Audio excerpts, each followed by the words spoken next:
حضرت عمر فاروق رضی اللہ عنہ کی کرامات بہت مشہور ہے.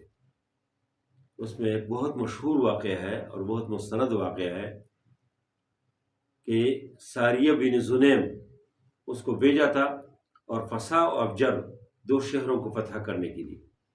جب یہ اسلامی لشکر ادھر پہنچ جاتے تو کافروں نے چاروں طرف سے اس کا محاصرہ کیا.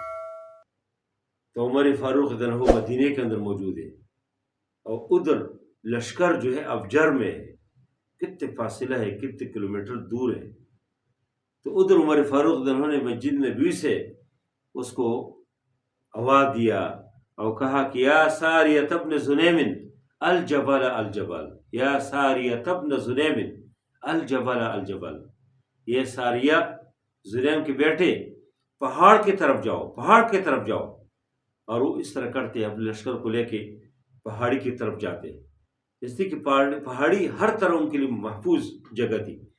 تو جب ادھر پہنچ جاتے ادھر دوبارہ ادھر سے حملہ کرتے تو اللہ تعالیٰ نے اس کو فتوحات دی اور بہت کچھ جو ہے غنیمتیں ادھر سے حاصل کی.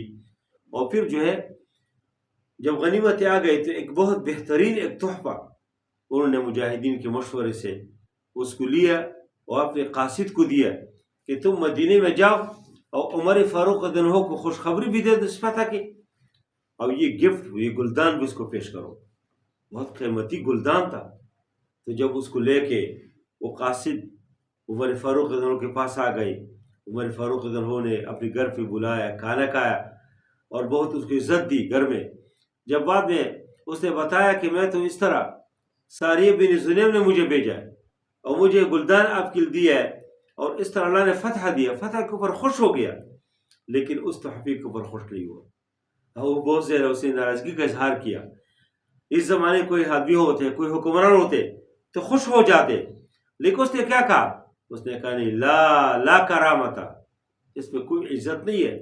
حتی تقدم علی ذالک، فرمایا کہ اس میں کوئی کرامت نہیں ہے کہ حتی تقدم علی ذالک الجند، کہ تم ان لشکر کے پاس واپس جائے فتقسمہ بینہم، اس کے درمیان اس کو تقسیم کرے. لا کرامت، کہتا ہے اس میں کوئی عزت نہیں ہے، تم لے جاؤ اس کو. اور کہا یہ مجاہدین کا حق ہے، اس کے درمیان اس کی تقسیم کرو. اس کو واپس لے جاتے ہیں اور ادھر جو ہے واپس کو پہنچاتے ہیں.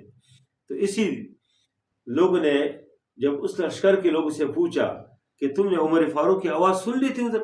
اس نے کہا نعم سمعنا، ہم نے سن لیا کہ عمر فاروق رضی اللہ عنہ کی آواز یا ساریۃ الجبل الجبل، یا ساریۃ الجبل الجبل. اور فرمایا کہ وقت کتنا نہلکو، قریب تک کہ ہم ہلاک ہو جاتے. تو جب ہم پہاڑی کی اس جگہ پہ گئے ادھر سے پلاننگ کے ساتھ ہم نے حملہ کیا تو اللہ نے فتح دیا. تو یہ عمر فاروق رضی اللہ عنہ کی کرامت ہے کہ بیٹھا ہوا مدینے میں اور نگرانی جو ہے ادھر ابجر کے مقام میں لشکر کی کر رہے ہیں، اور ادھر آواز اللہ تعالیٰ نے عمر فاروق کی آواز ادھر تک پہنچاتے ہیں. تو یہ اولیاء کے کیا ہوتے ہیں؟ کرامات ہوتے ہیں. اس طرح در انجیل کا واقعہ ہے، اس طرح کے بہت سارے اور واقعات ہیں جو عمر فاروق رضی اللہ عنہ کے کرامات کے اوپر وہ دلالت کرتے ہیں.